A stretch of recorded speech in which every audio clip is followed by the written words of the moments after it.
morning, campers. Welcome to Reserve Studies. This is going to be a webinar to go over a bunch of the basics and beyond the basics for the purpose of a reserve study, why a reserve study, why not a reserve study, and as many other things that you might need to know. We are going to have two presenters to join me today, and I'm going to introduce each one of them. They're going to be going back and forth on various topics. So rather than introduce them when they begin to speak, I'd like to do it now to where we have no interruption. Our first is David Yancy.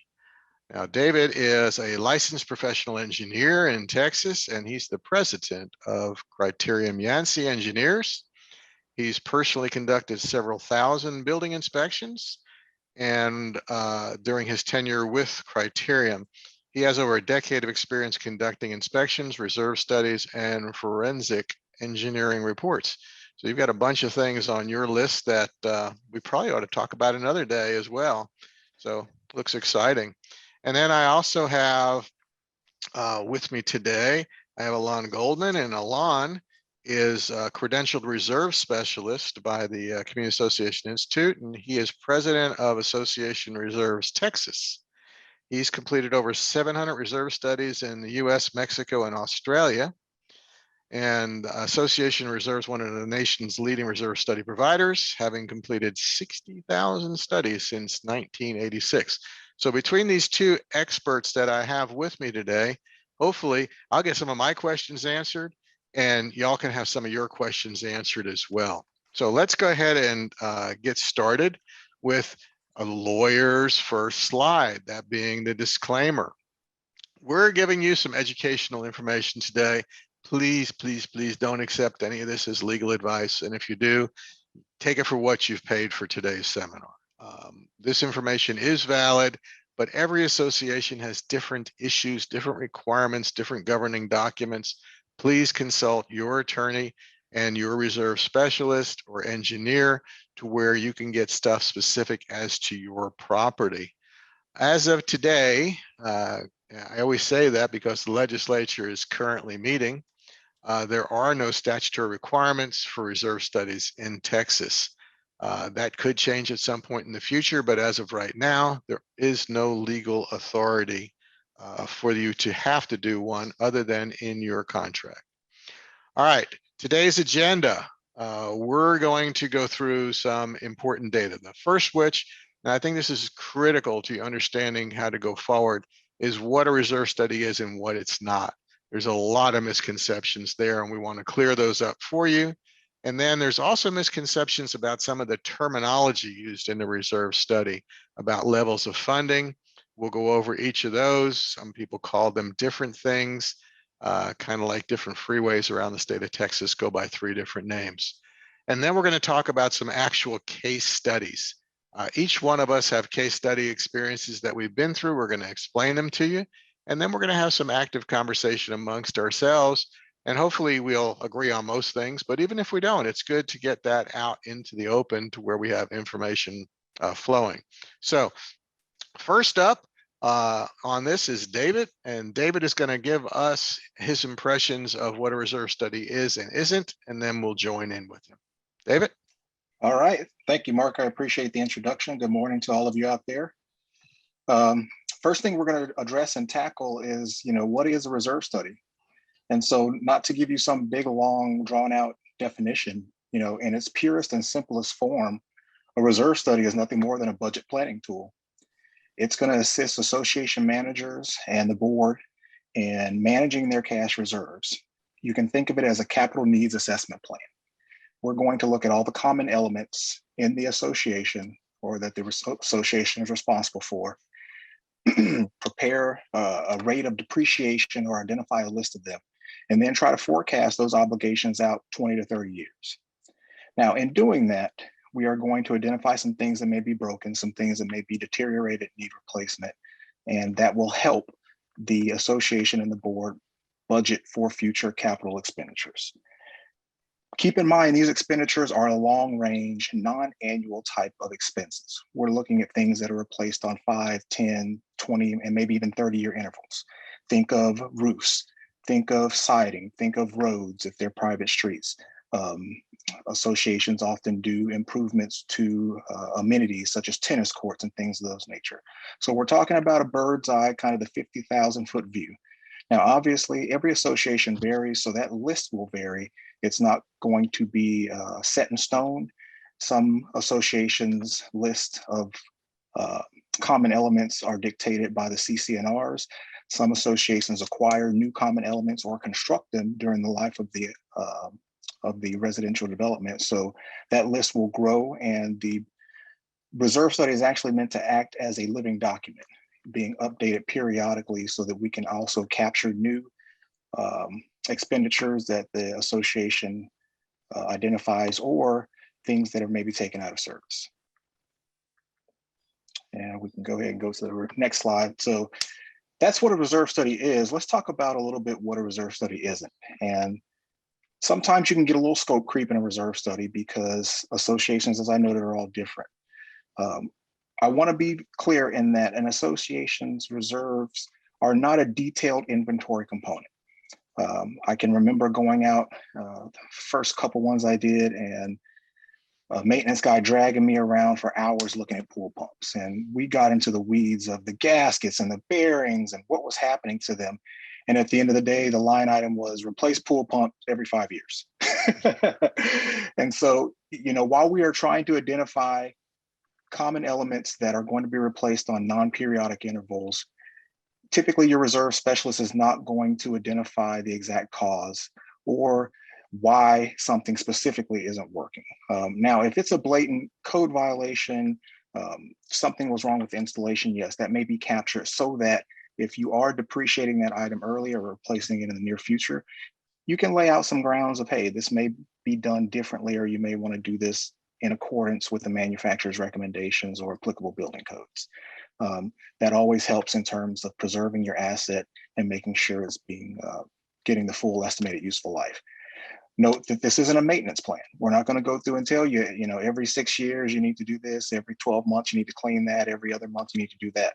We're just identifying these elements, giving you some basic characteristics, features, how they work, maybe how they perform, and how they are aging in terms of their need to be replaced.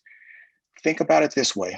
A reserve study is not telling you what's going to happen in the future. It's helping you estimate and plan if something happens in the future. So I can't tell you exactly when this is going to break. However, we're going to allocate funds in a study so that when it does break, and we'll give you a ballpark estimate, the association doesn't get caught, for lack of better words, with their pants down trying to scramble and get funds. Typically underground improvements, water lines, sewer lines, electrical lines, things of that nature.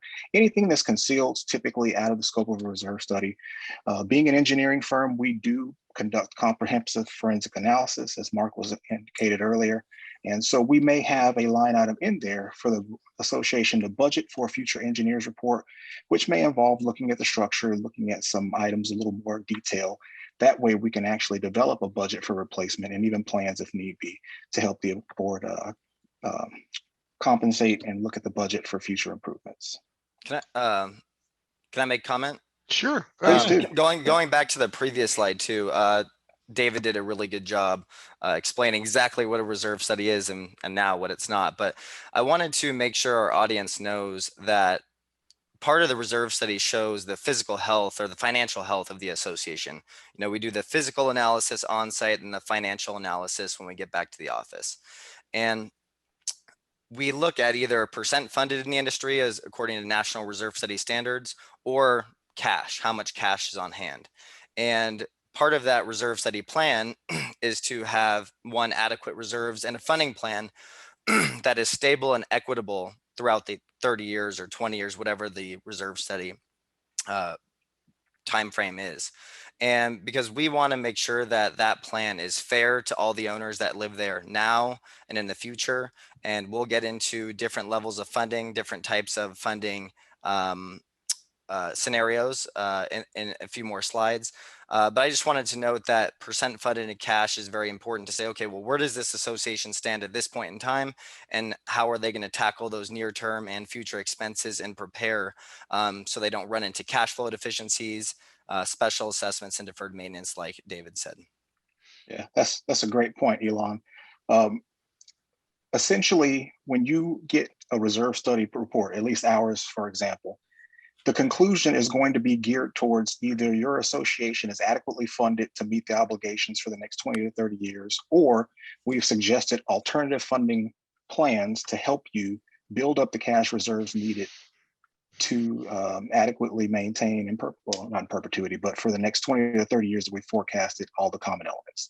So if you're looking for a maintenance checklist, as we noted, that is not the purpose of the reserve study.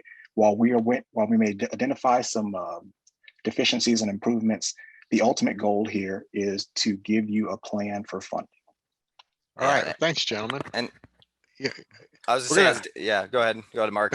I was going to say we could chat about this. We have a lot more detail Yeah, that we that's have to true. get into. So let me push you guys. You know, you're both like these engineer reserve guys, and you know, you're the ones that like the contracts that have 1.1.2.1 point, and we need to. We'll get down to this. We'll drill down. I promise to you. Okay. As I stated earlier, that there's no reserve study requirements by law, but there's been some attempts in previous legislative sessions to try to move this along. And candidly, it was fought sometimes by association industry saying, well, you know, that's unfair to some associations because they can't afford to do them. And why do them if you can't afford to fund them? And that's a significant problem. We have come across associations that have no ability to increase their assessments. They're just totally locked in. And then others where they have this nominal, you can raise it 5% or 3% without a vote of the membership. They've tried to do it, membership votes multiple times, and membership just don't support it. So we need to be extremely careful. But why in the world do we want an association to have a reserve study? And as far as I'm concerned, it just helps you project financial needs for the future. And most associations that have significant problems are because they have inadequate financial picture. And this is just one additional tool that will help an association predict what its financial needs are going to be. And it's by no means flawless.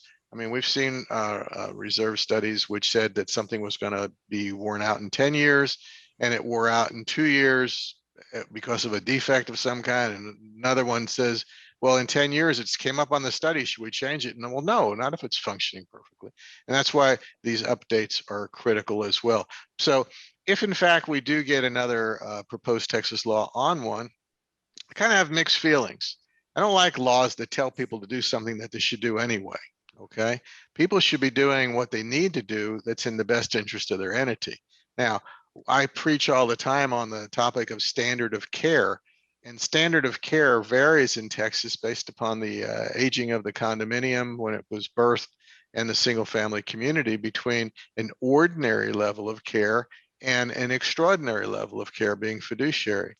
And I would suggest that you consult your team, your management team, as well as your legal team, and maybe your finance folks, and ask whether standard of care should dictate that you conduct a reserve study so you can better predict. Now, some of you I know have crystal balls that you keep on your desk, and they're really, really easy. You just look into them and it tells you what's going to be needed in 10 years. But I think that logic would tell us that this is a really, really good thing to do.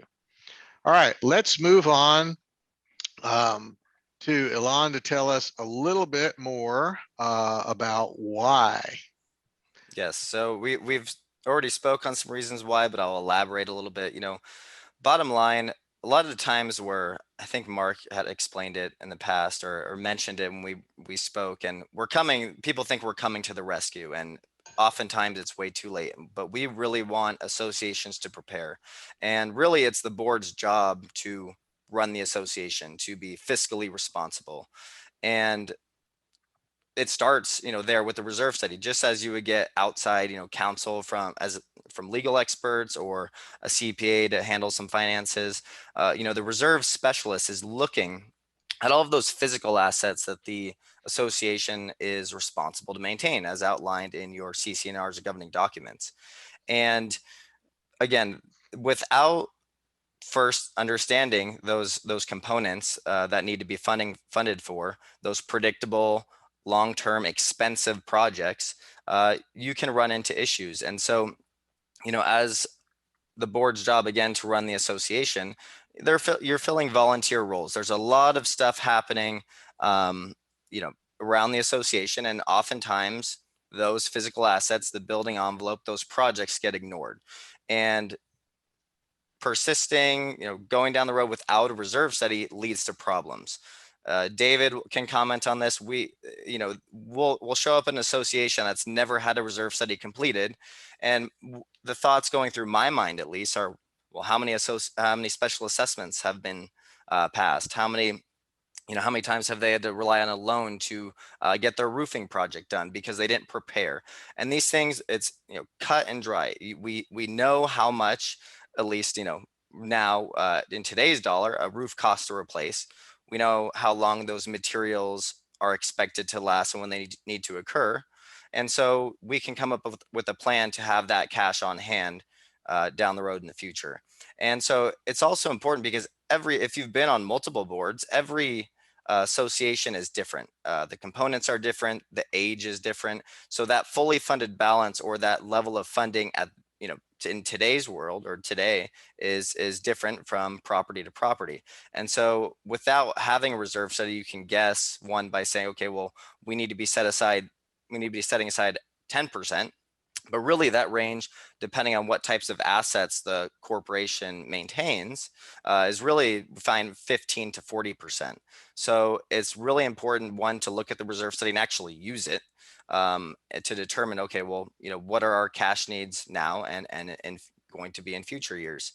It's really going to help with, again, if the reserve study is followed, to avoid those special assessments, deferred maintenance, and declining property values. Now, here in Texas, or Austin, at least where I'm located, you can argue that, even if an association has a little bit of cash and they're in a poor funded range, those property values won't be affected. But in general, having cash on hand results in the timely execution of projects.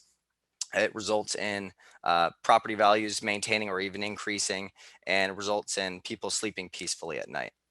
And again, some associations either have management companies. This is something else to note, do in-house reserve studies, or I've even come across some board members who have been engineers in the past, and they'll do their own reserve study. But then, Mark might be able to comment on that. That opens up liability, and it's always best, to have some outside expert opinion to craft together your reserve study, put together that component list defined by National Reserve Study standards, and come up with a plan for adequate funding. Yeah, that's absolutely true. As you go into your standard of care, establishing a good faith element is critical. And to get to the good faith element, one of the things you rely upon is you rely upon the advice of an expert, so long as you do not believe the expert is wrong. So if you believe the expert knows what they're doing and they're credentialed properly, and you rely upon them, you've ticked off one element of your standard of care, that being good faith. Anything on the next slide, Elon, that you want to chat about? The next slide. So yeah, we're over the next few slides, we're going to go through different funding levels. So again, I refer to National Reserve Study Standards a lot because it's a guideline for any reserve study provider and any company that is completing reserve studies. It's essentially a guidebook for mandates, what needs to be included, because if those things are not included, oftentimes you might not be providing that wise counsel. So there's 3 different funding levels that we're going to go over. So I guess we can go ahead to the next slide. Starting at baseline funding. So I would say the least common funding recommendation from any reserve study provider, in my perspective.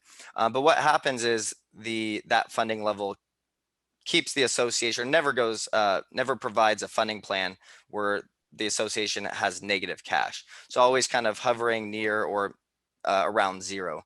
I've seen baseline funding recommendations where maybe there's 2 instances in a 30-year period where the association comes to that $0 mark, but never goes below into a negative or bankrupt, I guess, potentially bankrupt figure. And it's what it is. It's really risky. Associations that follow baseline funding recommendations, or have baseline funding goals, run the risk of those things we talked about before: special assessments, deferred maintenance, declining property values. You know, and of course, this varies from association to association. If you're baseline funding a high-rise community that has 140 units, that has major mechanical, components, any one failure of those things can cause, cash flow issues, and then that reliance on those outside funding sources, which nobody wants. Um, Now, the baseline funding is not the worst level of funding.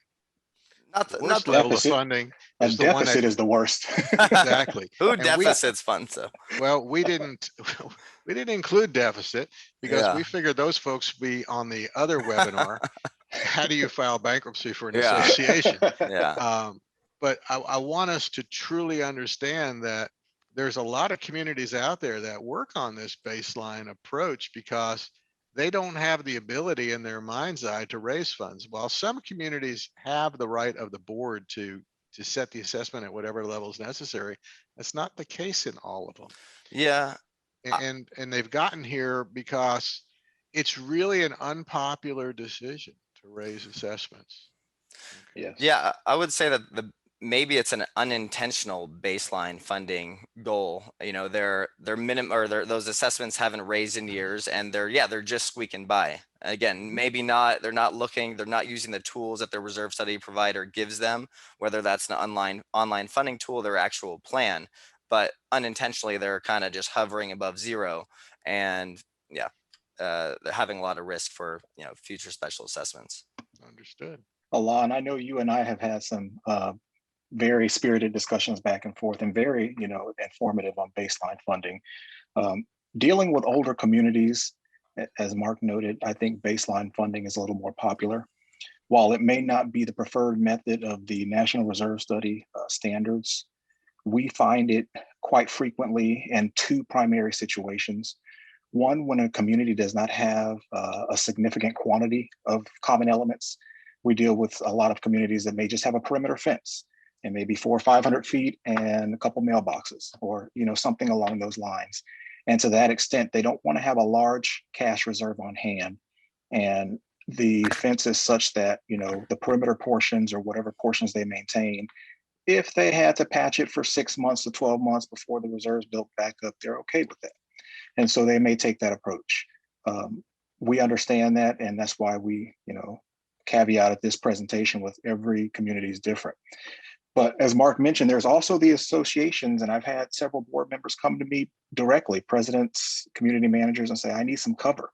We've got to raise these allocations to the reserve funds to repair some things in the community, but it's just not popular. The residents don't want to do it. They're not listening to me, and so in that specific instance, rather than trying to approach a threshold fund or a fully fund, we will meet them where they are, so to speak, and try to suggest a funding analysis like a baseline funding that does incorporate an increase in the allocation to the reserve, but at the same time, it's not so significant as to cause a revolt between the community owners and the stakeholders and the board or the management company.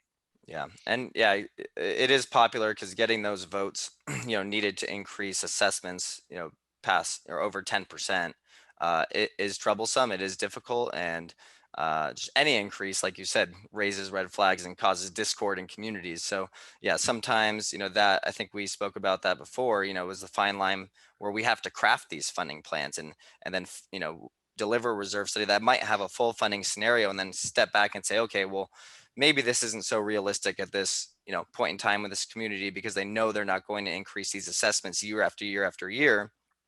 So we need to look at these other scenarios, such as baseline funding, and maybe they can have a little bit of deferred maintenance with those limited common elements, as you spoke about. But yeah, again, it's every report that any reserve study provider completes is tailored to each association's needs. So they're not all created equal, and that's part of the craft, really, of creating these funding plans. Another item I would mention on the baseline funding, I've been at meetings in communities that are primarily senior citizens, and they elect board members for the sole purpose of keeping the assessments low. And while that not a good idea financially. Their opinion is let those who own at that time pay for it. I'll be dead or gone. And it's a legitimate problem that many of these communities have, because the owners don't want to pay to put aside the money for the next rainy day, because they don't believe that they'll be a participant in that. And what happens, unfortunately, maybe in the condo setting more than the single family setting, people, when they look at a resale certificate, should analyze where they are on that reserve study and reserve funding, because that projects the effect of their assessments into the future. But I haven't ever had a situation on a single family community where somebody that I'm aware of said, I'm not buying in this community because they aren't properly funded. So I think education of the homeowner is kind of important, which is kind of ironic today, because there was, I don't know what happened this morning, but there was supposedly a vote on something which would affect community associations and having to deal with TAR going forward. That's Texas Association of Realtors. Well, at the same time, the realtors don't want anybody to know really about all of these things. And the resale certificate provides critical information that they should be educating their homeowners on. But an educated homeowner is a homeowner that's less likely to buy. So that's a conflict between all of those. Let's go ahead and move on to the second level of funding, that being threshold. Elon, why I'll don't take that. you? Oh, okay, David, go ahead. Yeah, I think I'll I jump think in. I think Criterium, they use the little threshold fund or those recommendations a little bit more. Yes, yes. And so I'll actually start from the bottom up if you're kind of trying to follow along on the bullet points. The primary purpose of a threshold funding recommendation is to maintain the reserve account at a designated level, either dollar amount or percent, um, in keeping with annual expenses and maintenance. So what that means in layman's terms is, over this 20-year term, I don't want the reserve fund value to dip below $100,000. And there may be several reasons to do that. We have found that in our dealings with associations, the primary reason is to have reserves adequate on hand to account for insurance deductibles. We've worked with a lot of communities who've been affected. You name an event: Ike, Rita, TSARP, which is Tropical Storm Allison, Tax Day, Memorial Day, the most recent ones we've had, they all have requirements and deductibles to meet. And as the reserve fund dips and ebbs and flows over time with their capital expenditures, we've ran into a lot of communities that get caught off guard, obviously, because nobody can predict hurricanes, that, hey, I have to have a $100,000 deductible to go ahead and satisfy the repairs for our association. And we don't have that, and we have to take a loan or we have to do a special assessment.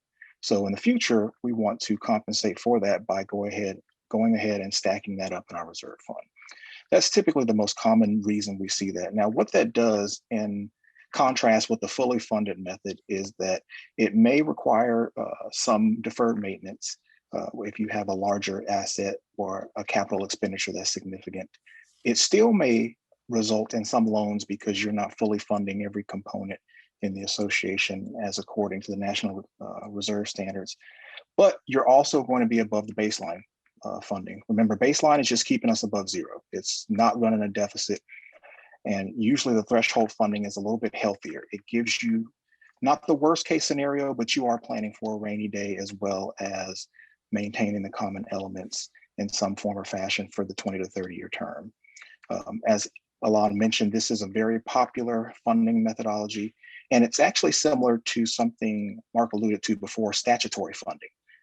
While threshold funding, the dollar amount is set by the board, statutory funding would be something that would be set by the state. So in the future, should the state act on a law or a bill that says, community associations have to do reserve fund studies, they will likely include a line item stating this is the balance or the percent versus the asset worth that needs to be held in that study. And so threshold funding kind of meets that in a similar manner, saying, hey, these are what your assets are worth. Let's try to maintain this amount in terms of, Elon mentioned some numbers, anywhere from 10 to 40% of their value in the fund, or we can just cap it at a dollar amount and say, we want 100,000, we want 150,000, and that may be to meet a specific need that the community has either run into before or is forecasting in the future that they may come up against. Yeah, it's a great explanation. And it's interesting to note that threshold funding could actually be funding that requires more funding than a full funding scenario, because full funding really is like at or near that 100% mark. So you can establish like a threshold fund at 100, really 120%, but it's not so common. But and I have seen, like you mentioned, about all those, weather scenarios or things that cannot be predicted, falls outside the scope of a reserve study typically. And recently I spoke with a client who they set up another account for in order to pay those deductibles, because deductibles are going through the roof with the more and more frequent occurrence of these events that are happening in Texas, whether Yes. it's hail or hurricanes. Dallas is getting a ton of hail lately, and I had a client argue that they didn't want to fund for their $2 million roof. There's only 24 units. They replaced this slate roof with a Da Vinci tile composite roof. And they didn't want to fund for it because they said, oh, well, there's going to be a weather event in the future. And as a reserve study provider, we can't, it's still weather, it's unpredictable. And we're going on and on about this subject. And, every homeowner has to pay their fair share. And that's my only qualm with threshold funding, is that unless it is, you know, evenly distributed over the course of the 30 years, some owners might be paying a lot less in assessments, and those assessments aren't increasing, linearly. So it might not be fair to all the owners, but it is a really good funding scenario in a lot of cases. So, Elon, are you saying that a future insurance claim is not a good way of funding the reserve account? No, definitely not. Especially if something's Damn. predictable in nature, and we know we know that it's life limited, and it passes all the 4-part test of National Reserve Study standards. It should be funded for, no ifs, ands, or buts. All I've right, let had, me stop you there just for a second, because I have a question I need the answer to.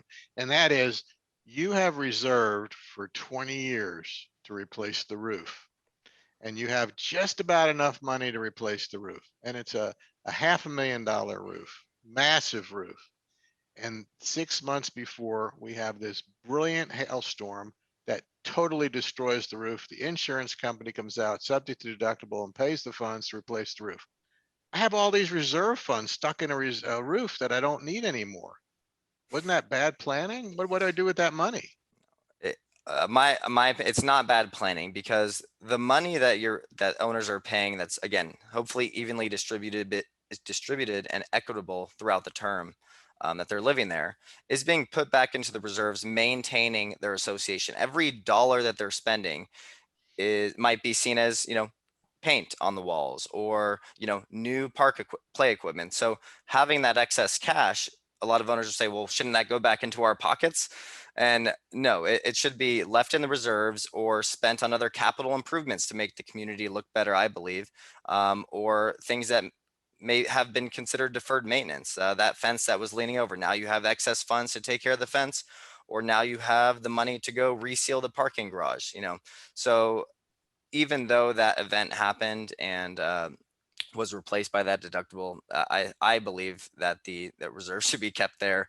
Yeah, and So not just because they're allocated anywhere earmarked, else. just because a reserve is earmarked to a significant component doesn't mean it really is. It's just a paper transaction.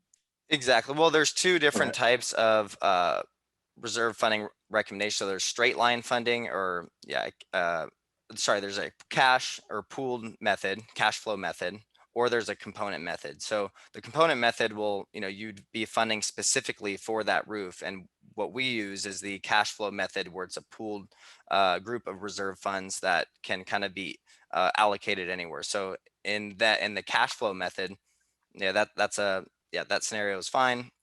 Even in the component method, you can still leave the additional funds in there, funding for the next replacement, 25, 30, whatever it is, what type of roof down the road.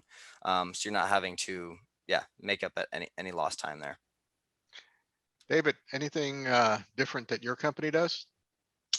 Not necessarily different. I actually concur with most of the things that Elon was talking about, because these are National Reserve Study guidelines.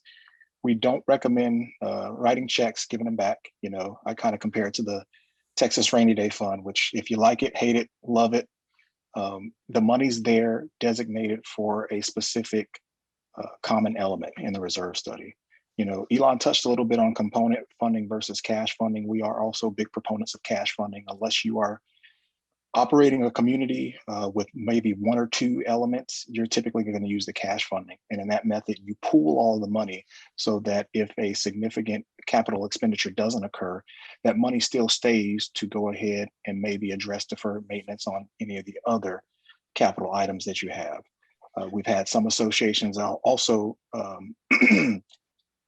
they wish to add improvements or add common elements, and at that point in time, that may be something they can address there as well. But we strongly recommend or do not advise against giving the money back. It should always be kept in that account because, as we noted, we don't know when things are going to happen. We can't predict the future, and so Now, having that money there is beneficial. thanks. Now, I have had communities where they've passed a special assessment by convincing the owners it was going to be used for something specific.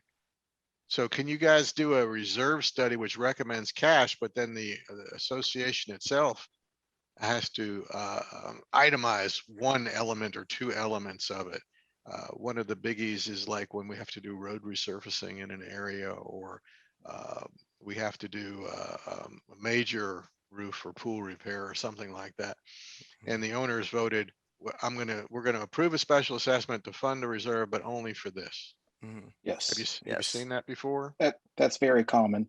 You know, one thing that we didn't touch on, and I think it was kind of alluded to, we're typically not bringing good news once we publish our study. We're generally the bearers of bad news. No, say it's not true. In some instances, when the association cannot gradually build money over time, you have to have a special assessment or either borrow the funds. And in those instances, it's usually for a major capital expenditure. Roads is a great example. Condominium buildings where you have multi-buildings on site with large roofs is a great example. Waterproofing activities, building facades, all those go into the realm of, hey, we need $2 million on hand now to get this project started and we don't have it. We can either borrow it or we can assess each homeowner equally a specific amount and get the project started. But it's usually a critical item on the list that needs to be done immediately versus putting it off. Yeah, that usually happens. Yeah, if you don't have time to build up those cash reserves, if instead of having the roof replacement out 10 or 15 years, if the association has deferred maintenance, kind of doing patch repairs, creating additional underlying problems that we as reserve specialists can't see because we're doing a limited visual inspection, which creates a more expensive project that needs to happen tomorrow, then yeah, it's usually handled by way of special assessments directly for that project. And usually it's if associations are passing special assessments or do need a loan, it's for one or two or three very large projects that need to happen immediately, like David said. All right, we're a little behind schedule, so I'd like for you to spend just a couple of minutes on the unicorn, which is the next slide. Okay, yeah, we'll go through this one quick, but this is our funding goal at Association Reserves and many other reserve study firms throughout the country. But essentially what we're doing, it's pretty simple math. So picture $100,000 roof that needs to be replaced, say, every 10 years. So every year, the association essentially needs to set aside $10,000 to have that $100,000 in year 10 to replace the roof. So if we're at year 10 and that association only has $50,000, then essentially they're 50% funded. So what we do in our reserve studies is apply that math to all the components to arrive at a fully funded balance or ideal figure. So, but say that's the ideal cash balance of whatever it is, $250,000, wherever that association is at this point in time, we do a comparison in their cash on hand and reserves compared to the fully funded balance, and then provide a percent funded level. Our goal is to get them to full funding or near full funding, which is 100% over a 30-year period, and which is able to be it's able to be executed by having those gradual increases over time in a linear fashion. So some of the benefits of full funding are very low risk of special assessment, deferred maintenance, declining property values. Being at a full funding level or having a lot of cash on hand, at least that equivalent to being able to execute your reserve projects on time, really makes a difference. I know in my head, when I pull up to a community, I can tell whether or not they have cash or not. I'm pretty good at estimating what their percent funded is going to be based on, what things look like and how much cash they might have in the bank. It's not, it shows itself, right? So, again, maybe not a very likely event. Most associations in this country, as David said, are underfunded. About 70% of associations, if you consider 70% or higher a strong funding or good funding range, 70% are underfunded. So, and it's with our full funding plans where they can eventually, not overnight, but gradually over the course of several years, get up to that full funding threshold and meet the needs of the associations as defined in National Reserve Study standards. But I know David doesn't like full. I was just going to say, one of the reasons that we spend a lot of time for our audience is kind of trying to figure out why we're spending so much time on these funding methodologies is essentially because there are different needs for every community. And simply put, there are communities who don't want to manage risk. And to fully alleviate risk, as Elon mentioned, the fully funded scenario in terms of capital expenditures and planning is the way to go. It's actually the route that's recommended in the National Reserve Standards. We found through experience and practice that that doesn't always benefit every community. Sometimes it leaves a lot of communities with excess cash on hand. And there are board members who want to be prudent with the management of the community, not only in terms of maintaining the elements, but financially as well. And if the owners don't need to have that money sitting there, keep it in their pocket. So there is some back and forth in terms of which funding methodology is used. Obviously, we always recommend retaining a qualified individual, engineer, or reserve specialist to look at your community, work with the board and the association manager, and figure out what's best for you guys. But there are these levels of funding, and that's why we want to take a little bit of time to actually go through them and talk about some of the pros and cons. All right, now we're going to actually, each one of us approach different case examples, and mine came from the real life files, changing the names to present the guilty. And I'd like to go through each one of the good, bad, and ugly. If we can move on to the good. This is a large master plan community. Community's been around for quite a while. They conduct an on-site reserve study every 3 years, and they update every year with the provider, but without a site visit. And they're 50% funded. So if you looked at what fully was, they're 50%. If you take a look at the baseline and threshold, the threshold probably isn't exactly where they'd like it, but they're way above baseline and on their way because they're continuing to add money to it. So they're adjusting the reserve contributions and assessments annually to where they will have the funds as they need them and get closer. This association does not plan to be fully funded. It thinks that that would be too much money in an account. And candidly, there's no interest being earned on these accounts anyway. In fact, one of the questions we got early on in today's presentation is, can we invest in the stock market or reserve funds? I don't recommend it. Yeah, Bitcoin. Go to Vegas, put it all on black or red. No, that's really a question more for the accountant, but I would say that good financial planning is that you stick with guaranteed revenue sources of federal government bonds or savings or CDs or something like that. So this is my good one. Let's go on to the bad one. This is a horrible one. This is an older condo, and it's a 15 unit low rise. So it's only a 3-story condominium. They conduct the reserve study every 5 to 10 years. So it's got a little mold on the edges each time they are going to do it. Never been updated, and they just ignore it. They get them done because they know they need to get them done, but they don't want to take what it needs to get them to the next step. They have a lot of deferred maintenance on their project: pool cracked, leaking, bad weather, damaged roofs, not enough money to take care of the 2% deductible. They're 25% funded though. So they do have money in their account to do some things, but not enough to do anything. And this community needs to do one of two things. Either it needs to have a special assessment, which is really popular, by the way. When you're in a unit that values at $80,000 to $90,000 condominium, and you're getting hit with a $4,000 special assessment that you cannot pay out over time. The alternative method was to go ahead and get a loan. But to get a loan, you need to meet a whole lot of criteria, like having a line item to repay the loan, as well as not having a whole lot of owners that owe you money. So if your deficiencies are high, or there's one or two owners that own a lot of units, you're not going to get a loan. So you need to think about all these things as you make your way through the way. And then let's talk about the ugly. If the bad wasn't bad enough, this is a garden style condo, the little 2-story ones where people live on top of each other, which always works out extremely well. They haven't done a reserve study or raised their assessments in 10 years.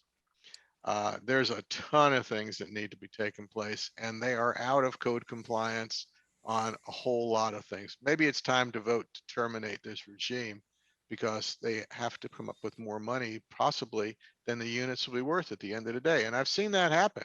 If we spend $2 million, we're not increasing the value of the project by $2 million. And sometimes it's time to take care of that. Their reserve is 10% funded, so it's not deficient, but it is deficient because if they have to make the repairs, they're going to need another $1.5 million, and that'll leave them with zero. So this is an ugly situation. This is a common situation in condominiums that were built in the 70s, early 80s. I can't tell you how many of these we've seen, but some of these buildings, some of these projects have reached the end of their useful life. And if their land is still valuable, that's an alternative for them to go through. All right, I am going to turn over to Elon to go over his case studies, and then David to do his, and then we'll hopefully have some time to answer questions and have a little chat amongst each other. Okay, yeah, we could dive right into mine. Going over 3 essentially funding scenarios, and these are all come from, you know, real life site inspections. These are site inspections I've done within the past year, and you know, the outcomes, it's the outcomes represent, or at least percent funded represent, what's going on at the association. So this obviously a cash poor position. Like I said earlier, you can walk to this community and see that they don't have any money. Now, like I said, this association was built in 1968. They have never had a reserve study completed. I get a call from the board of directors, the president, and he says, "Hey, you know, I just took over as the board president. We need a lot of help." And so I say, "Okay." They ended up engaging with the reserve study, come and do the site inspection, and corner after corner, I turn this property, get on the roof, everything's in disrepair. The previous boards never increased assessments. I think they went 10 or 15 years without increasing assessments, minimizing, you know, starving the association of cash and deferring maintenance, and which ended up causing structural issues. They have a 3-level deck here. At the base of the deck, you know, this is liability for the association. Like if these supports end up breaking or any of the floorboards there, it's all wood and metal, then there could be significant problems. So this association was about 7.5% funded. We came up with a plan to do 3 years of special assessments because their roof needed to be replaced 5 years ago. But instead of replacing the roof, you can see in this bottom right hand corner picture, excuse me, that they've been patching it. And a roofing vendor got up on the roof. I talked to him and said, "Hey, there's a lot of rot and damage underneath this roof, and it's going to be, you know, twice the cost to replace it." And especially with material costs, wood, metals going up through the roof now, it's important to understand what these things are going to cost 2 or 3 years down the road, or even now. So it was a mess, you know, coming up with the funding plan, but the board actually ended up coming up with a scenario where they can, you know, acquire a little bit more cash and get some of these major projects like these wood repairs done in the next year, or done immediately, because they're creating a lot of risk. So you can just see, again, a very cash poor position. Next, we call this a fair position. So we have 141 unit high-rise condominium. You know, like I said before, a lot of things going on, a lot of expensive mechanical equipment. You can see that the interiors look a little bit dated. This association was about 35% funded, so still underfunded, still have cash. But when you're 35% funded and you're a high rise, you know, where your fully funded balance might be $4 or $5 million, there could be some issues. So if you only have 1 or 2 million or 5 or 6 million, whatever that is, if one elevator goes out and needs, you know, modernization, that could be $250,000, $350,000 per elevator. So things get expensive very, very quickly, and associations that are in this cash fair range, depending on where that is, still run a risk of, you know, relying on outside funding sources, passing those special assessments that we talked about before. And, you know, high rises are very sought after these days. Living in them, you know, you get a lot of luxuries, you have all these amenities, and, you know, but someone that might be moving in might come in and see this amenity center that has a kitchen that looks like it's from 1980s. And they need to spend some money doing these things, doing some remodels, but they just can't at this time. But again, this fair position and risk varies from association to association. If an association that had 15, you know, single family homes was at 35% funded, there's a lot less risk there compared to this high rise due to all the mechanical equipment here. And the last cash position here is a strong position. So this is a 3,300 unit master plan community. They actually had their percent funded was about 104.5%. Adequate cash, a lot of cash on hand to get things done. They'd spent millions of dollars throughout the past 5 or 10 years getting a lot of big projects done. And even though they might have a $200,000 or $300,000 you know, pool deck replacement project, or even, you know, they have large filters there that cost $20,000 a piece. They have the cash to get those done on time without reliance on any outside funding sources. And the owners that live in this community, you know, especially the board members, sleep peacefully at night knowing that they have the cash, and they're proud to be part of that community. And also, you know, having these nice luxuries and being able to get these reserve study projects done on time, you know, maintains and increases their property values, as I keep hitting that over the head. But it's important that, you know, associations have reserve study and update it frequently to understand those cash needs. And this association has had, I think, 4 or 5 reserve study updates over the past 20 years. So this is, again, a good strong position here and example. All right, thanks, Elon. David, I'm All gonna have right. to push the button on you to move just a little bit because we only have 6 minutes left.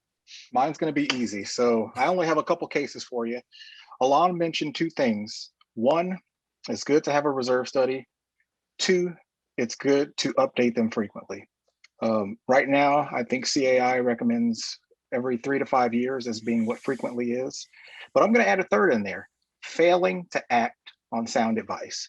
And these are 2 examples where we have a board and an association who act on our advice and one who doesn't. So the first is a 221 unit condominium. As you can see, we were engaged in 2015 and found as soon as we pulled up on site, kind of like Alon said, I could tell that there were some things going wrong. The left side of the photo array, you'll see a tennis court on top and a pool at the bottom, shows the condition in 2015. It was marginal, kind of fair, and we made some recommendations to increase the reserve allocations and to start addressing some of these major capital expenditures. Lo and behold, we get a call in 2019. Hey, you know, we have a new board of directors. We need to get the reserve study updated. Can you come out and help us? Sure, great. You know, happy that you came back. You're within that 3 to 5 year span. Without any other information, because they said, you know, we haven't added any common elements. You know, nothing really has changed. I'll send you over the financials. We get on site and we look at the right-hand column. The tennis court has deteriorated to a condition that is unusable.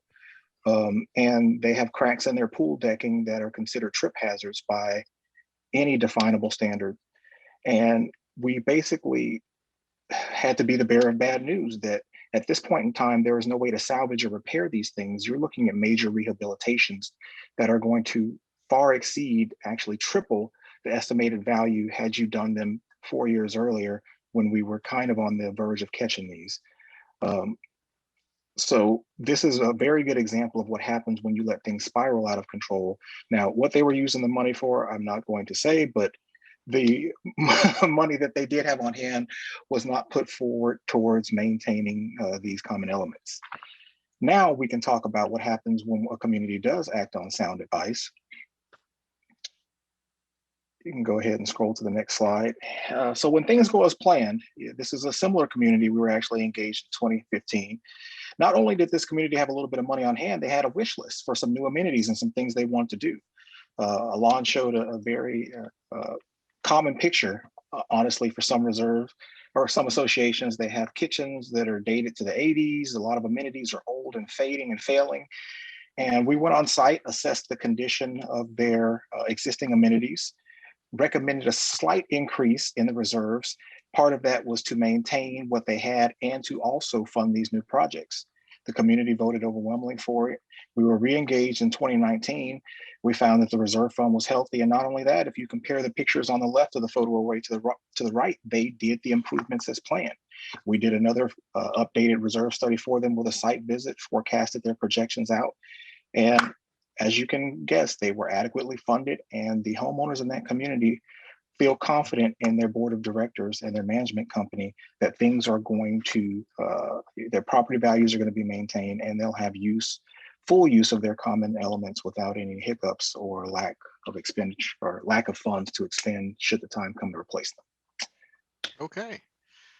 Thank you, gents. Let's, while we're chatting, put up the contact slide. A couple of people have asked to see that along the way.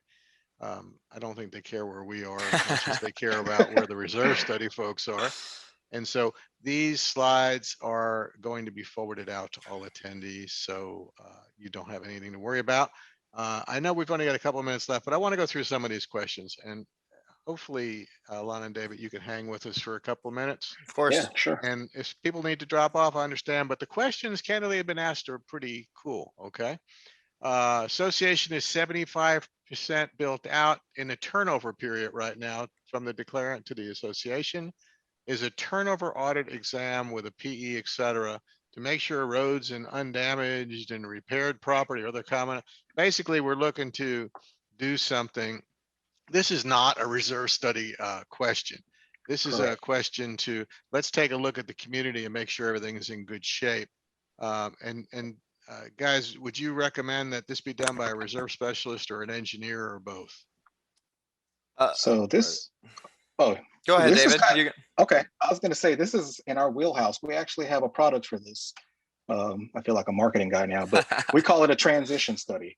And essentially, this is a study that when communities are developing, they're typically in control of the developer. The developer built the common elements, the clubhouse, what have you. And as they continue to build out the number of lots until the board becomes primarily owner controlled versus board controlled, the developer runs the show how he wants to. And so before the association transfers from developer controlled to owner controlled, being the actual residents that live there, most prudent associations and boards will retain the services of either an engineer or a reserve specialist to actually come and take a look at the elements.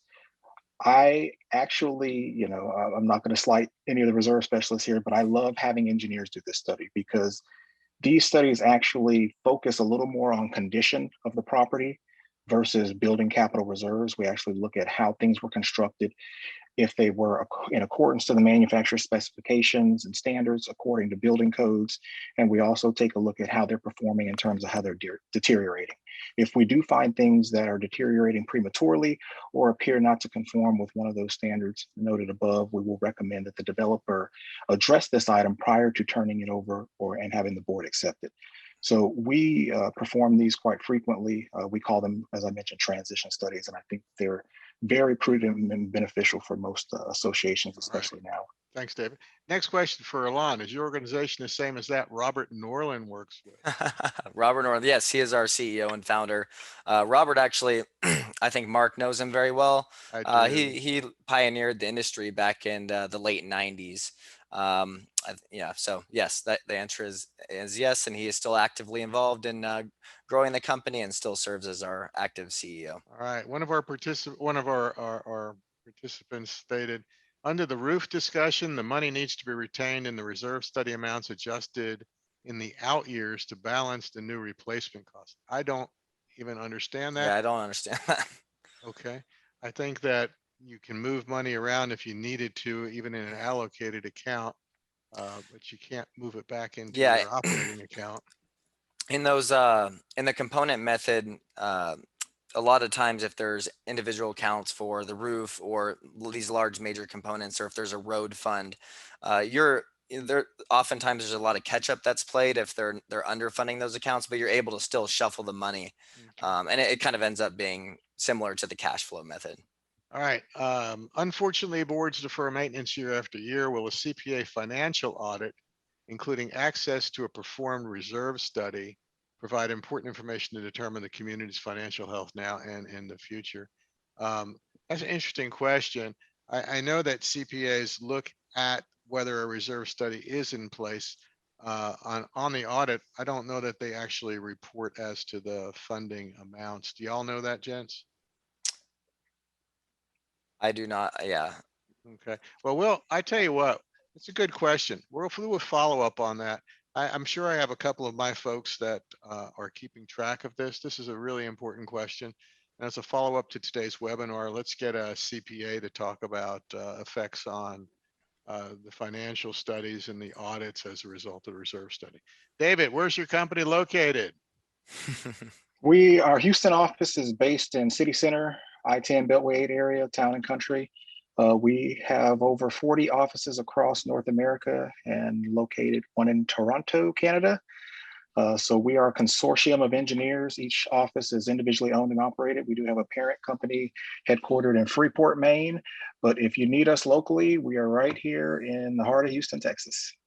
All right. So a couple of questions on costs. Really can't answer costs when we have two vendors on the phone, and I worry about antitrust related issues, but we can talk about what the average cost is for a reserve study. I commented on that. So average, again, the average takes a pool of high rises to large master plan communities, but on average, I believe you should expect to pay in the range of 2,500 to 3,500 for the average reserve study. That being so, we didn't talk about levels of service. That plays an important factor, but that price range might be for a full reserve study starting from scratch. All right, and David, I'm not going to let you say anything because Alana already talked about a number. I don't want to get us into trouble. Yeah, it's all over the place, but my whole plan is to keep us out of trouble. All right, how do you plan for inflation, David? So our financial model actually takes inflation into account, and we typically set inflation based on the consumer product index at the time. We'll just basically pull a snippet of it off of the government website, include that as a reference in our report, and we'll actually set the inflation to that. Now, obviously, funding strategies change, rate of returns change. We talked about trying to put this money in investment vehicles, safe ones, CDs, bonds.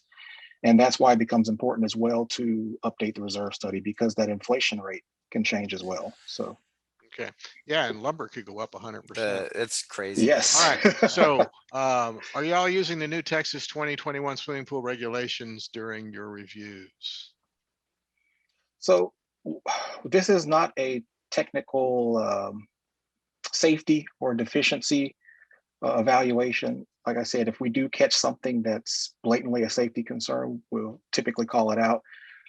So to answer their question, no, not per se, because once we start doing that scope creep and looking at something per a new code or safety standard, the standard of care would suggest that we do that for everything on site. And so we will limit our scope of work to replacing what's there in kind unless directed otherwise. All right. Next question, when speaking of percentage of funding, is this the percentage of the amount the reserve study shows? Clarify what the percentage number represents. Yeah, so the percent funded, if referring to that, is just the percentage of cash on hand versus like the fully funded balance. So if the fully funded balance, that deterioration of all of those reserve components or assets is $200,000 and the association has $100,000, you're 50% funded. So that's what, it's just easy division between those two numbers. And Mark, this gets tricky because real quick, if we have the time, I've had associations say, okay, you did this complex analysis and you found that we had $4 million worth of common area assets. Can I turn that value into my insurance company and base my insurance replacement cost on that? The straightforward answer is no.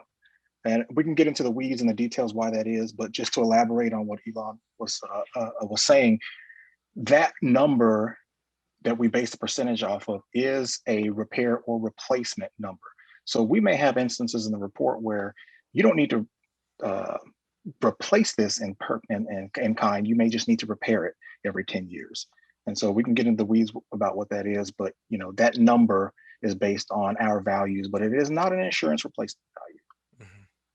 Very true. All right. We are 7 minutes past our time, and I don't want to keep people longer than they agreed to be. So if we didn't answer a question, first of all, my apologies. I've been trying to keep up with many of them, but there's still a bunch more here. But if you'll email them to any of the three of us, and our contact information will be on the slide deck. I believe the slide deck will be sent to all attendees in the next day or two, if not today. And for those who have attended, I appreciate your time and attention. And if we've provided some tidbit of information which has helped you along the way, that was our goal. If we bored you to tears, I apologize to you. But I believe that this is a topic which is worthy of attention and worthy of more discussion. So I appreciate it. Elon, David, anything else? That's about it. Just, yeah, if anyone has any questions, you can feel free to give our office a call anytime or shoot us an email. We're here to help you. And yeah, don't want reserve studies to be anything scary. Same on this end. Thank you guys for participating. All right. Y'all have a good afternoon. Bye-bye. Take care. Bye-bye.